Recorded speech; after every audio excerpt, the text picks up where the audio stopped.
de sombrero, encorvado al caminar. El 15 de junio de 1974 es una fecha muy importante para el fútbol uruguayo.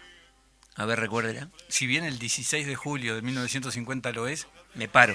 le voy a decir una cosa. Ese día Uruguay jugaba contra Holanda en el Mundial de Alemania. ¿Qué dice Mascarello? ¿Qué le sugiere eso? Y recuerdo las primeras imágenes siendo niño por televisión, aquella máquina naranja que jugaba al toque y hacía el fútbol total, a Niskens, recuerdo a Rep. Johan Cruyff, Resenbeck. ¿Y enfrente quién? y Celeste. Cubilla, que pasaba a una vez a un holandés, y ese mismo holandés lo corría, lo alcanzaba y lo volvía pasaba. a enfrentar, lo pasaba de vuelta, y era esa máquina que presionaba en toda la cancha. Eso mismo. Terminó siendo Pero había que tener buena preparación física para hacer eso. sin duda alguna. Hizo un quiebre para todos los sudamericanos ese mundial, me parece, ¿no? Sobre Sí, todo. sí, hay que llegar a otro nivel físico para poder competir con los europeos. Y por eso, a 4 meses del mundial, que es nada, vamos a hablar con el profesor Esteban Gesto acerca de esto y otras cosas. Buenas noches, profesor, ¿cómo le va? Muy bien, buenas noches, gracias. Buenas noches, bienvenido. Bueno, estamos haciendo un recuerdo de ese momento que nosotros, en esa época, para nosotros fue un quiebre de lo que era el Uruguay, porque de acá del Uruguay se fueron los jugadores por primera vez, los repatriados. De alguna forma se esperaba muchísimo de los uruguayos, pero nos encontramos con una sorpresa muy grande. Aparentemente había cambiado la historia en el fútbol en cuanto a la dinámica, la rapidez, la táctica, la estrategia, y nos vimos sorprendidos. ¿Y por qué le digo eso? Porque de alguna forma usted y en este momento muy querido, el director técnico Raúl Bentancur en su momento, tomaron aquella situación en el año 77 y hicieron... Para mí fue como que entró Hernandarias en el fútbol uruguayo. Cambiaron montones eso y nos dieron a todos una esperanza. ¿Cómo influyó aquel momento para usted del 74 a esto que pasó en el 77 y hicieron ese cambio? Bueno, mire, en aquella época entrenaba de una manera que hoy en día no es posible, es adecuado. Se le daba mucha trascendencia al tema de la resistencia. Ajá. Y tanto Renóvica como... Profesor, se escucha entrecortado. No entiendo por qué. No sé, yo lo escucho. ¿Me escucha bien? En una habitación lejana. Ah, claro. Si prefiere, lo escucho llamamos... como con eco, lo escucho... Me escucha con eco. ¿Usted no prefiere que lo llamemos directamente al teléfono de línea? ¿O desde teléfono de línea, mejor? Así tenemos una buena nota y se escucha bien. Bueno, Ahora el operador lo llama. Bueno, Ahí está. Cortamos por un segundo porque se escucha entrecortado y ya habíamos arrancado con la nota con el profesor Esteban Gesto. Y El número de línea. Y bueno, Tenemos que pedir.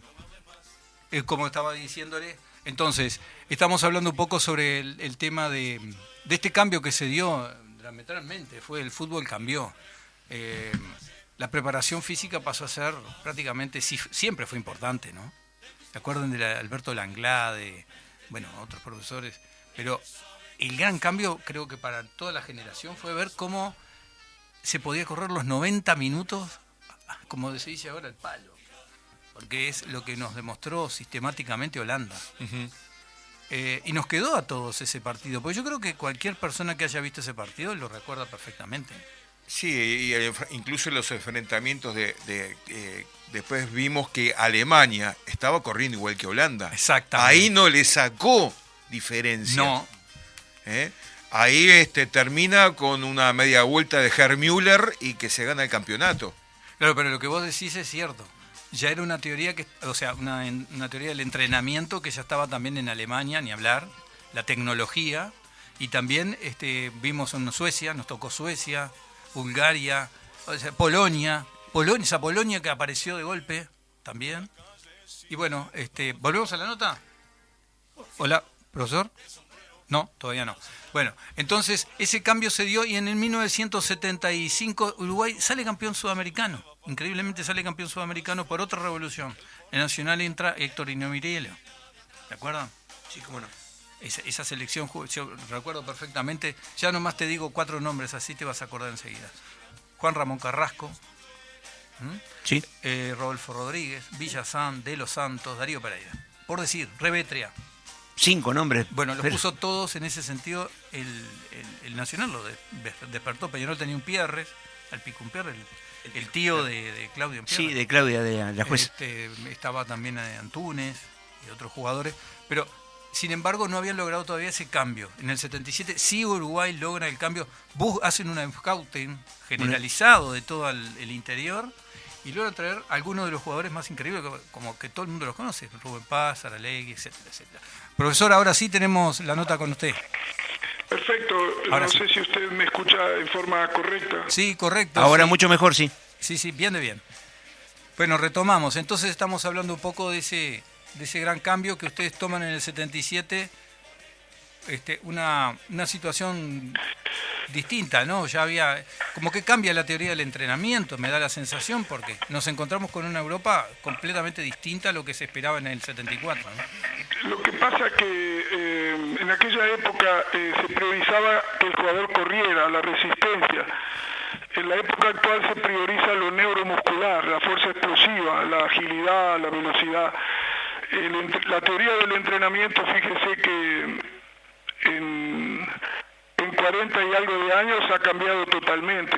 Hoy en día la maestría técnica del jugador, el carácter y las dotes de condición neuromuscular, como la potencia, la velocidad, la fuerza explosiva, la agilidad, la rapidez, o sea, los primeros metros, es lo que caracteriza a un jugador de élite.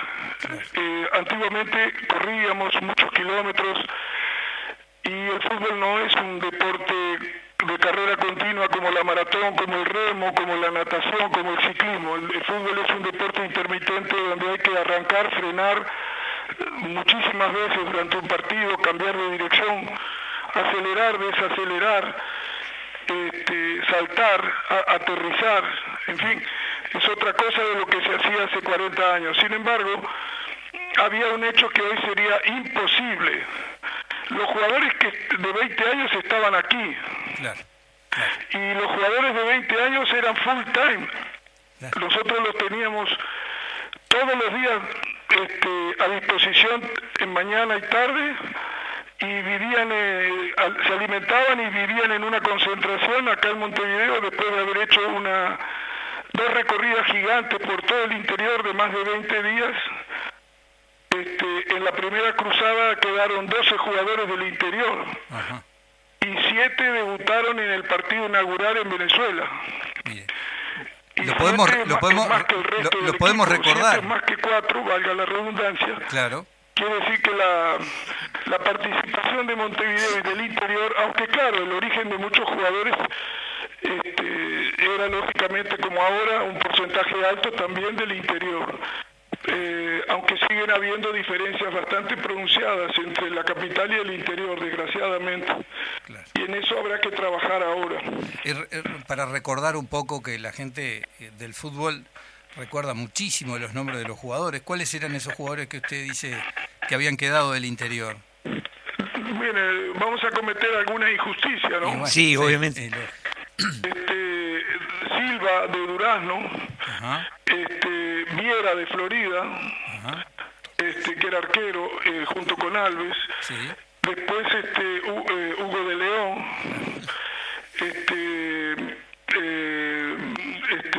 Saralegui, Rubén Paz, Ramos.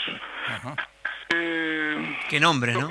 Pero vamos a cometer Nadal, vamos Nadal. a cometer muchas injusticias porque usted me saca muy apurado. Recuerdo perfectamente los nombres de todos. No, pero de todas No, maneras se bueno. nombró bastantes Es grandes como recuerdos. para la audiencia decir, mirá, quién era Rubén Paz, quién era Venancio Ramos, quién era Néstor Silva, creo que era el jugador de Durazno, el padre Hugo de León. Hugo de León, ni hablar. Ni hablar. El Viera también, el padre del arquero que juega en Colombia actualmente. Y bueno, Sí. o sea que fue digamos, no voy a decir que se descubrió el interior, porque eso sería una locura, pero sí fue la primera búsqueda a fondo de ir a hacer lo que se llama ahora scouting, digamos, ¿no? Le dicen. Sí, lo que pasa es que hay que darle los méritos a los entrenadores del interior. Nosotros llevábamos a los jugadores en un bus, en un ómnibus durante ciudad por ciudad, nos quedábamos a dormir, conversábamos con los entrenadores y ellos nos sugerían los nombres y los hacíamos bajar a Montevideo posteriormente, los conocíamos acá y dábamos el trabajo acá, y la mayoría de los que fueron recomendados, se recomendaron 70 jugadores, quedó el 10%. Claro. En los titulares el 10%, pero quedó un porcentaje un poquito más alto. Es muchísimo, un porcentaje de esos no es habitual en el fútbol cuando usted hace escauteo, ¿no? Ajá. Scouting. Seguro.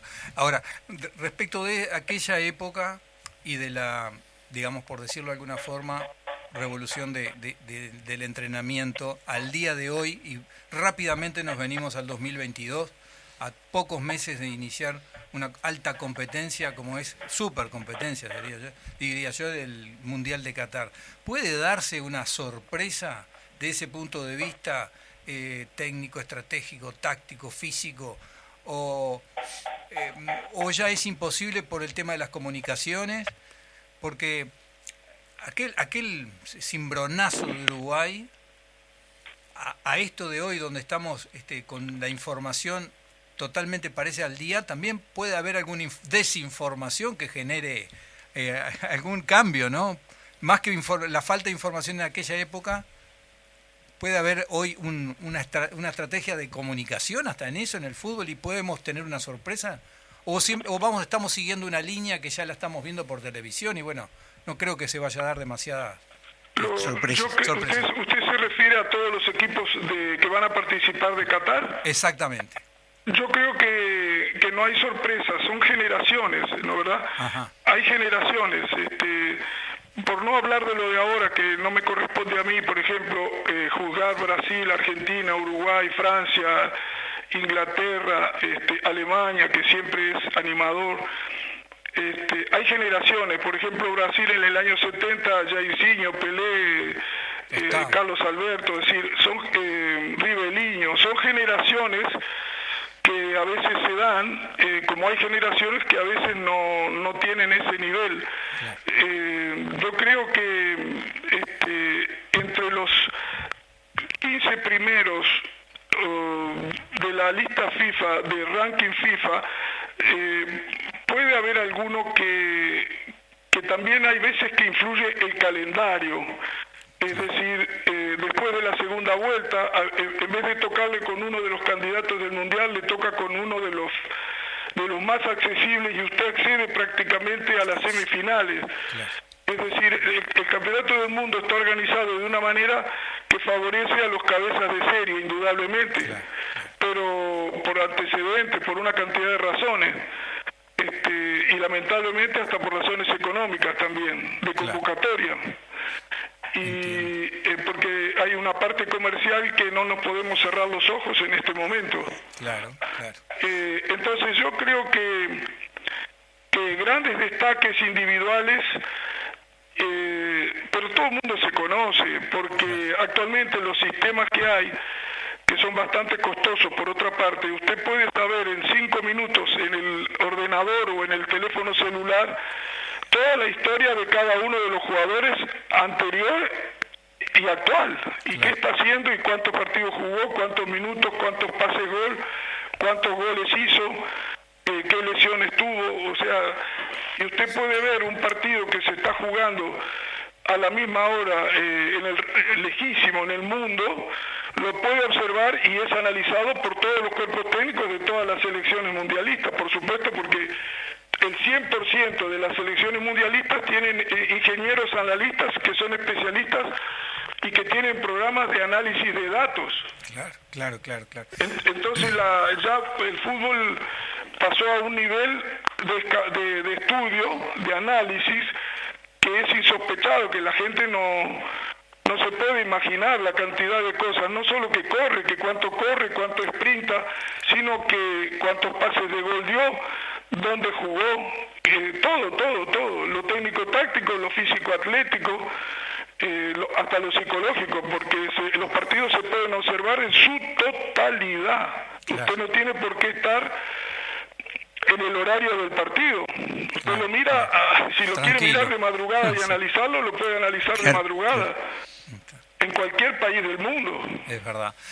Entonces, la cosa ha cambiado. Claro. Ahora, desde el punto de vista de Sudamérica y Europa, ¿no? Volviendo a esa lucha que existía en otro momento. Hace 20 años que la Copa no viene para el lado de Sudamérica. Sin embargo, la mayoría de los jugadores se vienen a buscar acá por talento. ¿Podremos llegar a hacer diferencia en el talento o ya está totalmente captado eso de alguna forma en sistemas en el sistema táctico de marcación, ¿no? Usted dice si podemos hacer diferencia por los jugadores que tienen talento en haber de América del Sur. Exactamente. Lo que pasa es que los jugadores de las selecciones son jugadores élite, no solo tienen talento actualmente en Sudamérica. Claro. Son jugadores rápidos, explosivos, con carácter, porque han sido seleccionados y estudiados exhaustivamente. Claro. Yo creo que, mire, le voy a decir que puede haber en el mundo, esto es muy duro, puede haber en el mundo 10 jugadores diferentes, no quiero nombrar a ninguno. Sí. El resto es todo parecido a nivel de élite, cuidado, no tomarlo como una cosa mal dicha, sino que hay un grupo de jugadores que está por encima del resto. Los demás son todos muy buenos jugadores, pero no hay tantas profundas diferencias ni América ni Europa, porque los jugadores mejores de América del Sur todos juegan en Europa. Claro, se lo llevan. Entonces, ¿dónde está la diferencia? Si alternan con ellos en la Premier, en Francia, en Alemania, en España, en Italia. Claro. Juegan en los mismos equipos que juegan los europeos que están en las selecciones de esos países. Claro. Y son destacados. Claro. Manchester City acaba de salir campeón de la Liga Premier. Ajá. Y perdió a un jugador argentino que todos conocemos, y ahora llevó a un jugador de River argentino, o sea, sudamericano, para la misma posición. Claro, ya está, sustituye uno por otro. Creo que ahí le respondo su pregunta, ¿no? No trajeron un jugador de África o un jugador de otro país de Europa, vinieron a buscarlo a Sudamérica. Ahí está. Y dentro de todo este tipo de vamos a decir, técnica que hay hoy al servicio de lo que es la tecnología, digamos, al servicio del deporte. Le escucho con dificultad. A ver ahora si me escucha. Un poco mejor. Ahí está. En toda esta tecnología, digamos, actualmente del fútbol aplicada, prácticamente es ingeniería en el fútbol. ¿Existe el factor suerte? Yo creo que no. Existe la calidad. Ajá.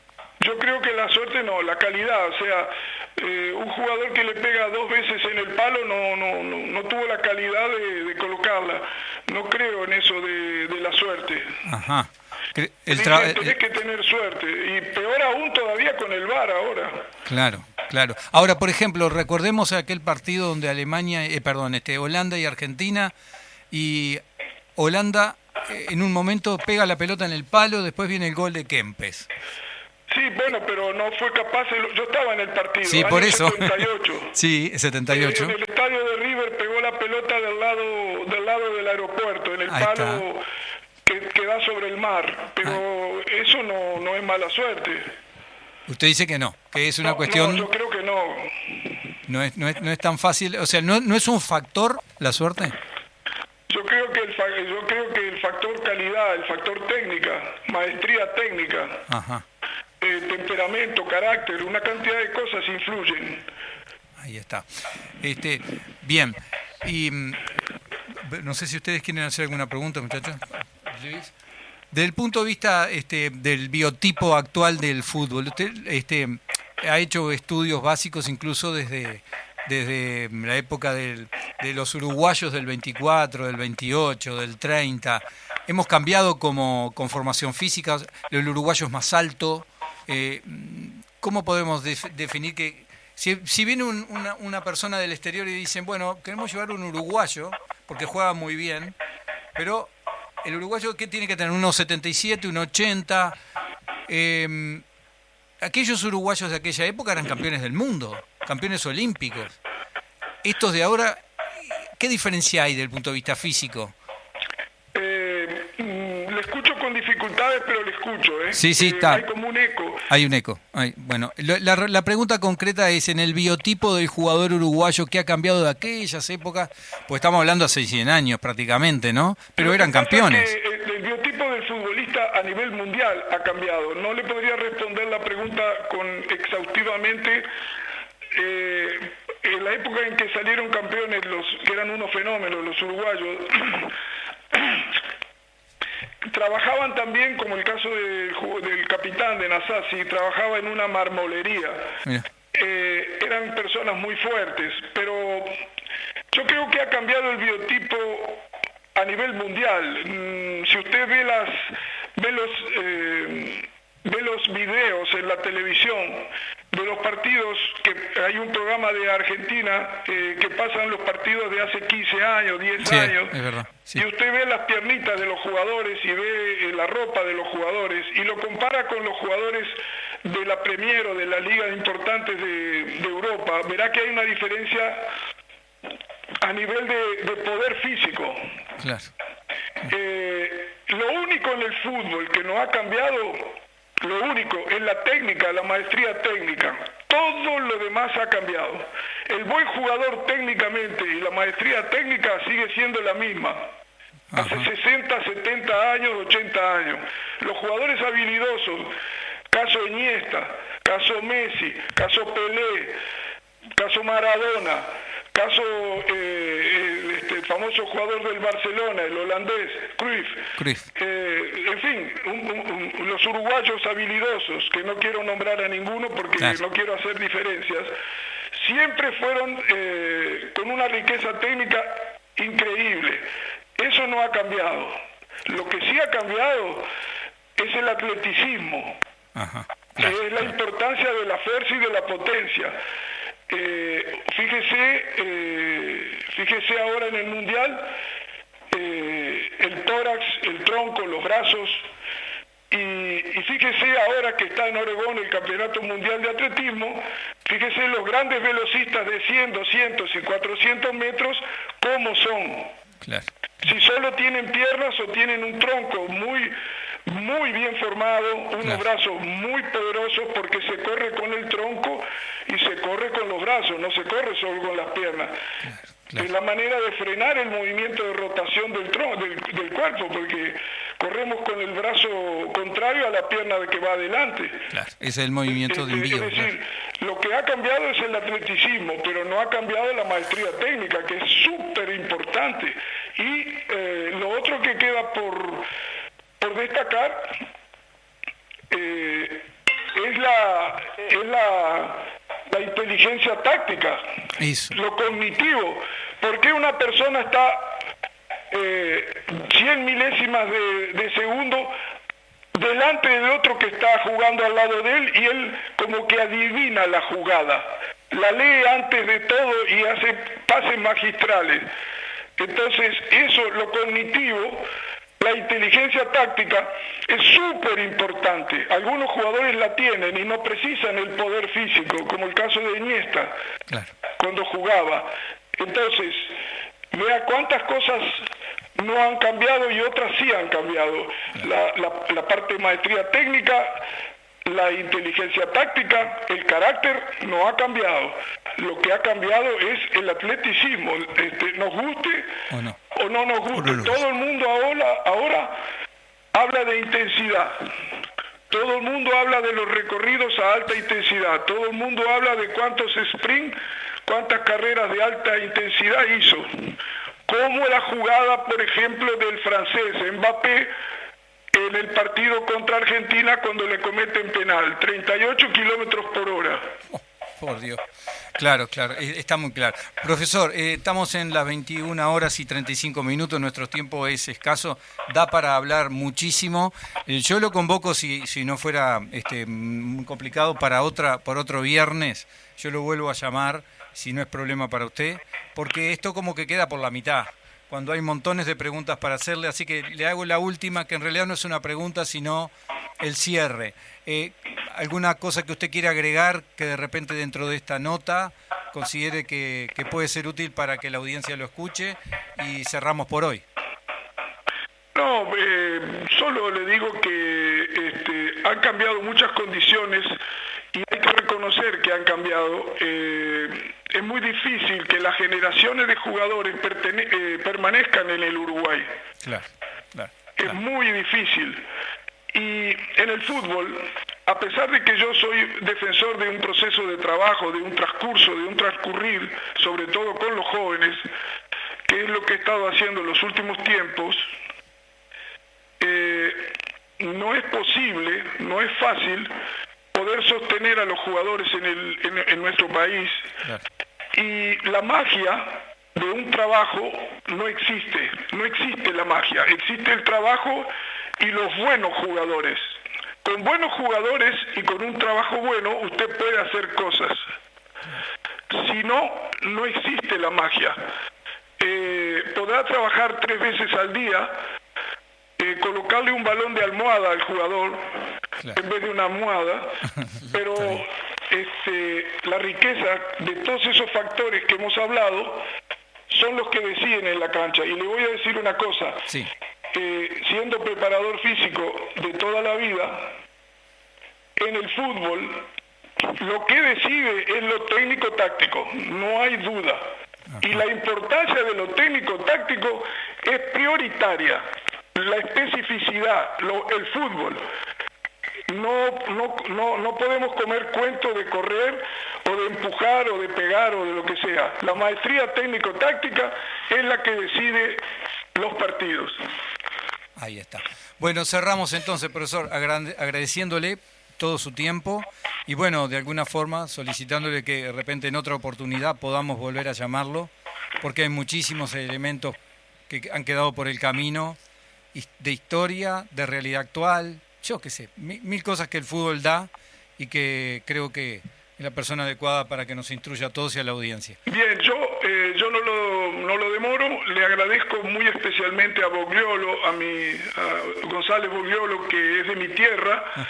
Sus papás eran unos verdaderos fenómenos para todos nosotros en el pueblo, en Santa Lucía, departamento de Canelones. Un homenaje para ellos. Lo está haciendo emocional, profesora, acá Fernando. Está a mi izquierda y está emocionado, le agradecemos los conceptos. Muchas gracias, profesor. Lo que pasa que eso es verdad. Claro, sí. Y lo que es verdad es verdad. Lo que es verdad hay que decirlo y es verdad. Perfecto. Un abrazo para ustedes. Bueno, muchas gracias por la participación. Muy amable. Gracias, un fuerte abrazo. Ustedes merecen. Chao. Buenas noches. Gracias. Él sabe que a ese hombre nunca lo verán sudar, ni el vino, ni la mesa junto a él compartirá.